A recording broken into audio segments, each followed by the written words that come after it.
जीवन में ऐसी कई घटनाएं होती हैं जिनकी वजह से हम बहुत परेशान हो जाते हैं। ऐसी ही एक घटना मेरे साथ घटी, जिसके चलते मेरी आत्मा तक दहल गई थी। तकरीबन 1 साल पहले की बात है, जब मेरी उम्र लगभग 14 साल की थी। मैं एक अच्छी फैमिली में पैदा हुई थी। हम लोग बहुत ज्यादा अमीर ना सही, मगर बहुत ज्यादा गरीब भी नहीं थे। मेरे बाबा घर का खर्च उठाते थे, मगर अचानक एक दिन ऐसा हादसा हुआ कि बाबा के मौत की खबर ने हमें हिलाकर रख दिया। मेरे बाबा की मौत की खबर मुझ पर कयामत बनकर टूटी थी। वह दिल का दौरा पड़ने की वजह से ये दुनिया छोड़ गए थे। उनकी मौत ने तो जैसे हमसे हमारा सब कुछ छीन लिया था। रिश्तेदारों में से कोई हमारी मदद को आगे ना आया। कुछ दिन सब ने मदद की, मगर आहिस्ता आहिस्ता सब पीछे हटते चले गए। तब मैंने कहीं काम करने का सोचा। माँ मेरी पढ़ाई छुड़वाना नहीं चाहती थी, इसलिए वह काम करने लगी। मुझे बेहद दुख होता, मगर मुझे अंदाजा नहीं था कि उससे भी बढ़कर कुछ है जो मुझे एक अच्छा खासा सबक देकर जाएगा। एक ऐसा किस्सा जो मुझे जिंदगी का दूसरा रुख भी दिखा देगा। मेरी माँ की तबीयत अचानक खराब रहने लगी थी। मैं बहुत ज्यादा परेशान थी कि अब वह काम नहीं कर पा रही थी, जिसके बिना घर चलाना मुश्किल था। तब मैंने अपनी पढ़ाई छोड़ने का इरादा किया और खुद माँ की जगह उस घर में काम करने चली गई। जहाँ माँ जाती थी, मैं जानती थी मेरी माँ से ये सब बर्दाश्त नहीं होगा, मगर इसके अलावा मेरे पास फिलहाल कोई रास्ता नहीं था। जॉब मिली नहीं, क्योंकि मेरी पढ़ाई अधूरी थी और सबको तजुर्बेकार लोग चाहिए थे। यह भी हमारे ही समाज का एक भयानक सच है। खैर, मैं मालकिन के घर काम पर चली गई। दिन गुजरते गए। मालकिन बहुत अच्छी थी, बहुत ही नर्म मिजाज की मालिक थी। वह मुझे शाम 7 बजे ही छुट्टी दे देती थी। इसके बाद वह घर में अकेली होती थी। उनके घर के करीब ही उनका दूसरा घर भी था, जो काफी सालों से बंद था।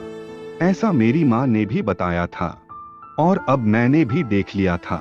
खैर, मैं अपने काम को दिल लगी से करती। एक दिन सुबह सुबह में मालकिन के घर की तरफ जा रही थी कि अचानक मेरी नजर उस बंद वीरान घर की दीवार पर पड़ी। दीवार पर एक प्याला रखा हुआ था। मैं हैरानी से वहीं रुक गई। मैंने आगे जाकर उसे देखा और उठा लिया। मुझे लगा जैसे मैंने पहले इसे कहीं देखा है, और ऐसा ही था, मैंने उसे मालकिन के घर में देखा था, मगर यह यहाँ कैसे आ गया और क्यों? खैर, मैं वह प्याला पकड़कर मालकिन के घर में दाखिल हुई। वह बाहर आंगन में ही बैठी हुई थी। मैं उनके पास गई और उन्हें प्याला दिखाते हुए पूछा कि मालकिन, इधर का प्याला उस सामने वाली दीवार पर क्या कर रहा है? मेरी बात सुनने की देर थी। मालकिन ने घबराकर मेरे हाथ से वह प्याला पकड़ा। उनकी हड़बड़ाहट पर मैं हैरानी से उन्हें देखने लगी। उन्होंने उस प्याले को उलट पलट कर देखा और फिर बोली कि ये प्याला हमारे घर का नहीं है। मैं परेशान हो गई और प्याला उधर ही रखकर अंदर चली गई। जैसे ही किचन में गई और बर्तनों वाली जगह देखा, तो मैं हैरान हो गई। प्याला तो वहां मौजूद ही नहीं था। तो क्या वह बाहर जो प्याला था वही मालकिन के घर का था? अगर ऐसी बात थी तो मालकिन ने झूठ क्यों बोला? और सबसे बढ़कर वह प्याला उधर कर क्या रहा था? अब सभी सवालों ने मुझे परेशान कर दिया था। खैर, मैं अपने कामों में बिजी रही। मैंने खाना वगैरह तैयार करके रख दिया और बाकी के काम करने लगी। फिर मैंने मालकिन से इजाजत चाही, क्योंकि अब मेरा घर जाने का वक्त था। उन्होंने इजाजत दे दी। मैं जाने ही वाली थी कि उनकी आवाज पर रुक गई। वह अंदर गई और एक प्लास्टिक का बॉक्स उठाकर बाहर ले आई। मैं हैरानी से उन्हें देख रही थी कि इस बॉक्स में न जाने क्या है, मगर मेरे ख्यालों को उनकी आवाज ने तोड़ा और उनकी बात सुनकर तो मैं और भी हैरत में पड़ गई। जब वह बोली कि यह बॉक्स हमारे दूसरे घर के दरवाजे पर रखकर चली जाओ, मैं हैरत से उन्हें देखने लगी कि मालकिन क्या बोल रही है।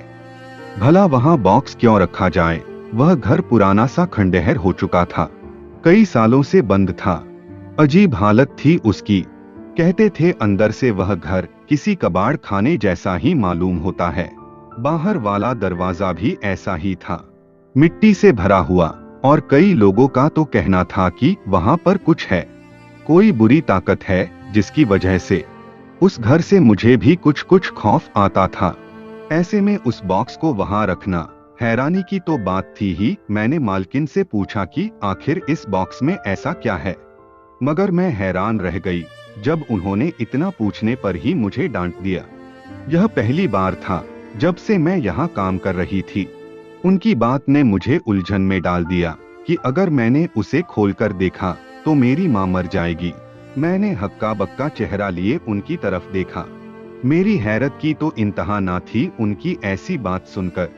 मेरे दिल में हल्का सा खौफ पैदा हुआ और मैंने वह बॉक्स पकड़ा और मालकिन के घर से निकल गई और वह बॉक्स जाकर खंडहर घर के दरवाजे पर रखा और खुद वहां से अपने घर की राह ली। मेरी हिम्मत तक ना हुई कि मैं मुड़कर मालकिन का वो खंडहर घर देख लूं। मालकिन की ऐसी बात मेरे दिमाग में घूम रही थी। मैं घर पहुंची तो भी सोचे दिमाग पर सवार थी। मैंने अपनी माँ को कुछ ना बताया कि कहीं वह परेशान ना हो जाए, इसलिए मैंने खाना वगैरह बनाया और फिर उन्हें दवाई देकर सोने के लिए लिटा दिया। मगर मेरा दिल उस बॉक्स पर ही अटका हुआ था जो काले रंग का था। उसमें से कुछ नजर नहीं आ रहा था, वरना मैं जान ही लेती कि उसमें क्या मौजूद है। रात के 7:30 बजे का वक्त था। मुझे घबराहट महसूस हो रही थी। दिल किया कि मैं वहां जाकर देखूं कि उस बॉक्स के साथ क्या हुआ है। मैंने माँ की तरफ देखा तो सो रही थी। दिल की मानते हुए मैं घर से निकल आई। मुझे डर भी लग रहा था, मगर मैं क्या करती। मैं उलझन में थी कि आखिर उसमें है क्या।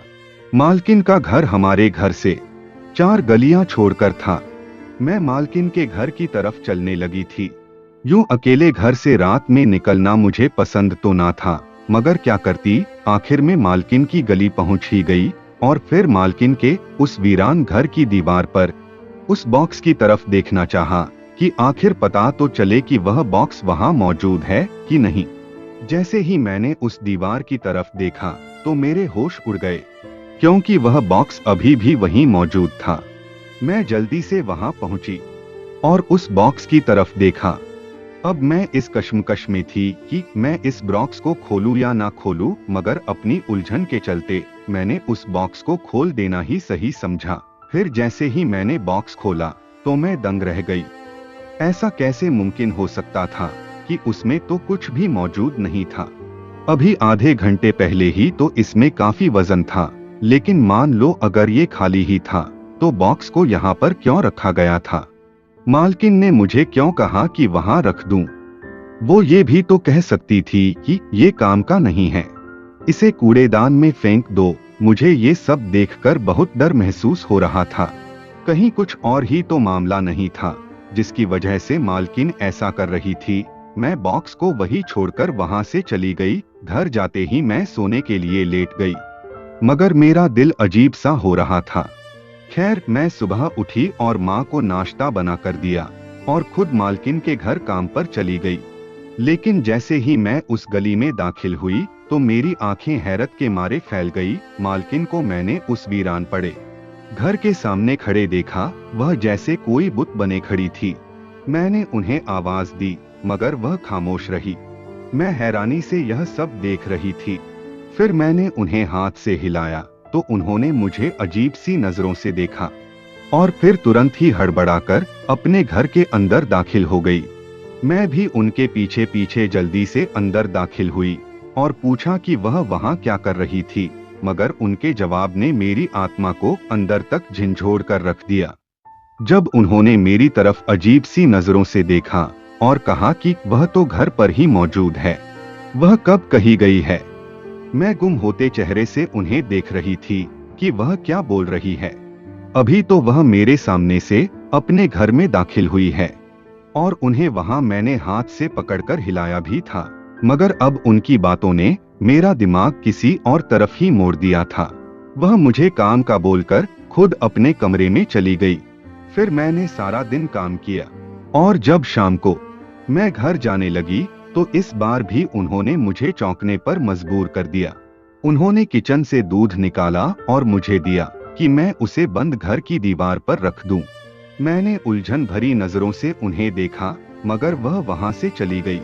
मैं हैरान व परेशान होती मालकिन के घर से निकलकर उस वीरान घर की दीवार पर दूध रखने चली गई, मगर जैसे ही मैंने दूध का प्याला दीवार पर रखा और थोड़ा चलकर पीछे मुड़कर देखा, तो जैसे मेरी तो जान ही निकल गई। कटोरा वहां से इतनी ही देर में गायब हो चुका था। मुझे लगा कि शायद कटोरा दूसरी तरफ गिर गया होगा, लेकिन एक डर भी था कि अगर मालकिन को यह मालूम हो गया कि दूध मुझसे गिर गया है, तो वह न जाने मेरे साथ क्या सुलूक करेगी। मैं वहां से सीधा अपने घर चली गई। घर में भी उन्हीं सोचों ने मेरा दिमाग जकड़ा हुआ था। सुबह जब मैं मालकिन के घर काम करने गई, तो भी मुझे डर था कि कहीं उन्हें सब पता ना चल गया हो, मगर यह देखकर मैं हैरान हो गई कि वह कटोरा जो घर की दीवार से शायद दूसरी तरफ गिर गया था, वह किचन में पड़ा हुआ था। क्या मालकिन उस वीरान घर से उसे लेकर आई थी, या फिर कोई और बात थी? मुझे अपनी मालकिन पर शक होने लगा था। उनकी ये कई दिन से चलती हरकतों की वजह से मैं सोच में पड़ गई थी।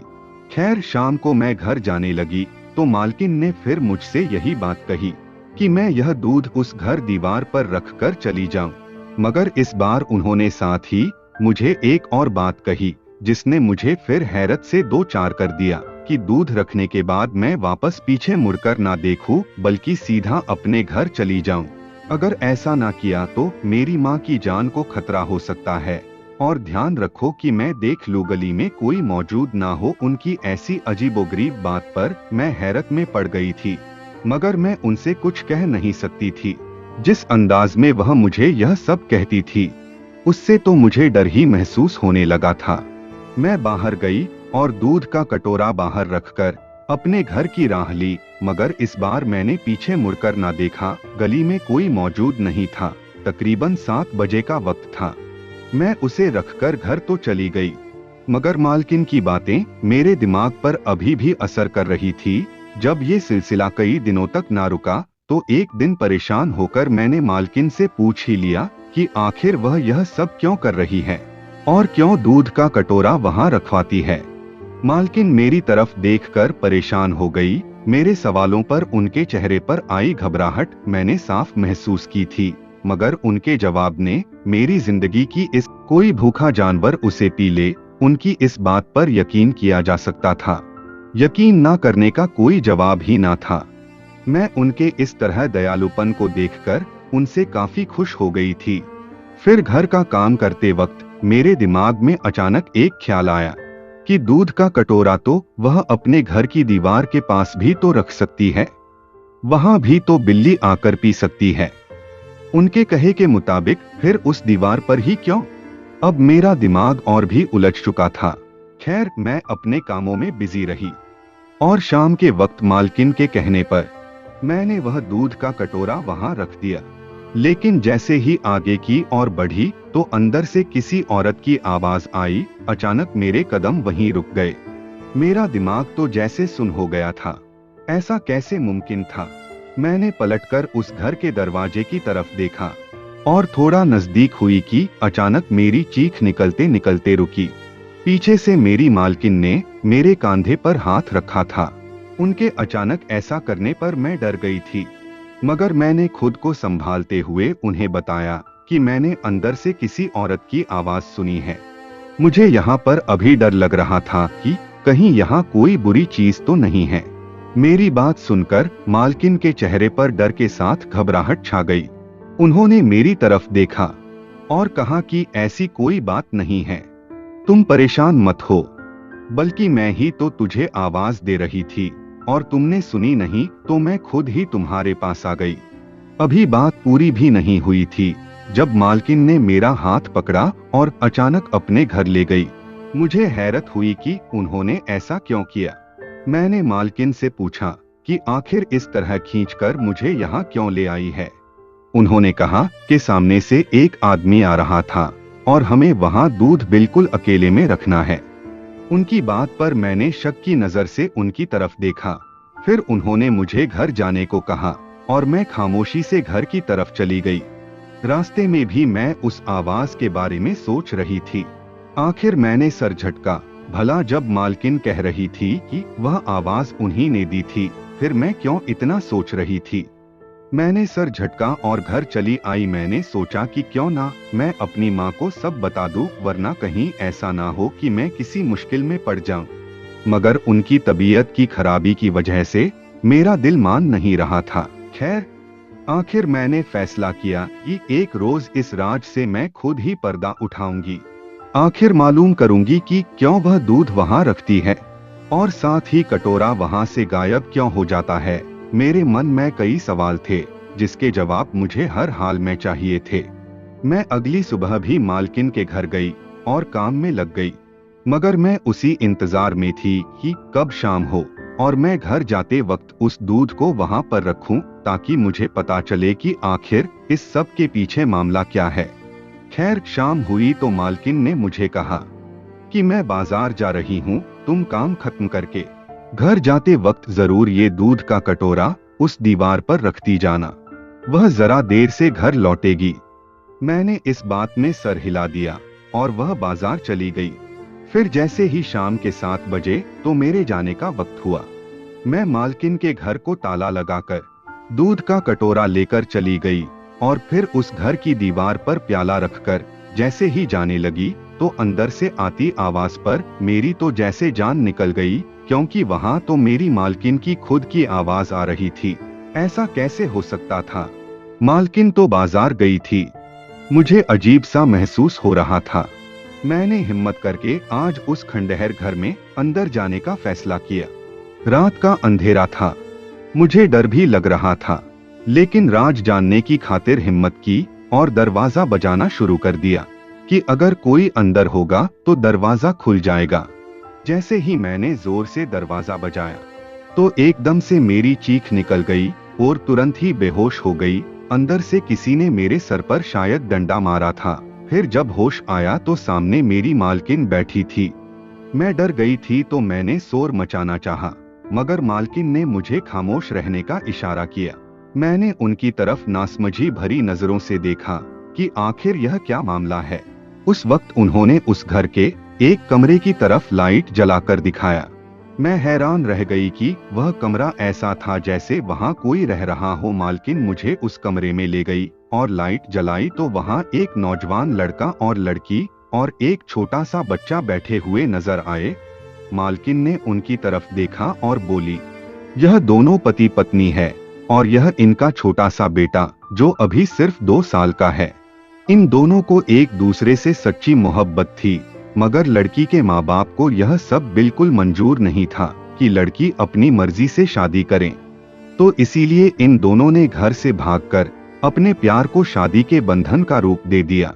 लड़का वैसे तो अमीर फैमिली से ही था, मगर फिर भी लड़की से कम हैसियत वाला था, इसीलिए भी लड़की के माँ बाप को ये रिश्ता पसंद न आया। फिर जब यह लड़की अपने पति को लेकर अपने माँ बाप के घर गई कि नाराजगी खत्म हो सकेगी, मगर इसके बाप ने इसके पति और बेटे को मारना चाहा। तब यह दोनों वहां से भाग आए और मेरे पास मदद के लिए मेरे घर में दाखिल हो गए। क्योंकि मैं इस लड़की के घर आती जाती रहती थी, इसलिए मेरी इससे अच्छी जान पहचान थी। और ये जो वीरान घर है ये मेरे नाम पर है। यह मैंने मेरे बेटे के लिए बनवाया था, मगर वह इस दुनिया में नहीं रहा तो यह वीरान पड़ गया और मैं दूसरे घर पर रहने लगी। मैंने इन दोनों को इस घर में छुपा दिया, क्योंकि लोगों का कहना है कि इस घर में किसी बुरी आत्मा का साया है, लेकिन मैं जानती हूँ कि ये सिर्फ लोगों का वहम है, ऐसा कुछ नहीं होता। मैंने यही सोचा कि किसी को मालूम भी नहीं होगा। 2 गलियां छोड़कर इस लड़की के माँ बाप का घर है और वह लोग अब भी इन्हें ढूंढ रहे हैं। सिर्फ कम हैसियत होने पर पिता ने अपनी बेटी को भी अभी तक नहीं माफ किया। बाकी समय तो मैं सुबह तुम्हारे आने से पहले दूध और बाकी चीजें दे जाती थी, मगर इस वक्त बच्चे को दूध की जरूरत होती थी। मुझ पर लोगों को ज्यादा शक ना हो कि मैं यहाँ बार बार क्या करने आती हूँ, इसलिए मैंने यह काम तुमसे करवाया। यह लोग 1 माह से यहाँ बहुत मुश्किल से छुपे हैं। इनके जाने का बंदोबस्त मैंने कल तक करवा दिया है। अब यह लोग दूर चले जाएंगे, क्योंकि लड़का बहुत अच्छा है, इसका बेहद ख्याल रखता है। जात और हैसियत से कुछ नहीं होता। मालकिन की बात सुनकर मेरी आंखों में भी आंसू आ गए। आज 1 साल गुजर गया है। मालकिन ने उन्हें एक अच्छी और सुरक्षित जगह भेज दिया। बेशक यह बहुत मुश्किल था और कई मुश्किलात भी आई, मगर फिर भी मालकिन की कोशिश की वजह से 3 जिंदगियां सुरक्षित हुई थी और मैंने जितना हो सके उनका भरपूर साथ दिया था। बाद में मालकिन ने बताया कि उस बॉक्स में कुछ कपड़े थे जो उन्होंने निकालकर बॉक्स को खाली करके वापस रख दिया था। अब सारी उलझन मेरी दूर हो गई थी। मुझे खुशी थी कि मैं किसी की मदद कर सकी। मैंने इंसानियत दिखाई और छोटा ही सही लेकिन एक अच्छे काम के लिए मुझे चुना गया। इस कहानी से मैं सभी लोगों को सिर्फ यही पैगाम देना चाहती हूँ कि बेटियों के पास भी दिल मौजूद होता है। जब हम लड़कों से उनकी मर्जी पूछ सकते हैं तो बेटियों से क्यों नहीं पूछ सकते। बेटी भी आपकी खुद की ही होती है, उससे पूछ लेने में कोई गलत बात नहीं होती और ना ही उससे आपकी इज्जत कम होती है। हमेशा अपनी बेटियों को विश्वास दिलाए ताकि वह अपनी जिंदगी में अच्छे फैसले कर सके। हाँ, एक लड़की के लिए सीमा रेखा जरूरी होती है, मगर इतनी पाबंदियां भी नहीं कि उसका दम घुट जाए। धन्यवाद।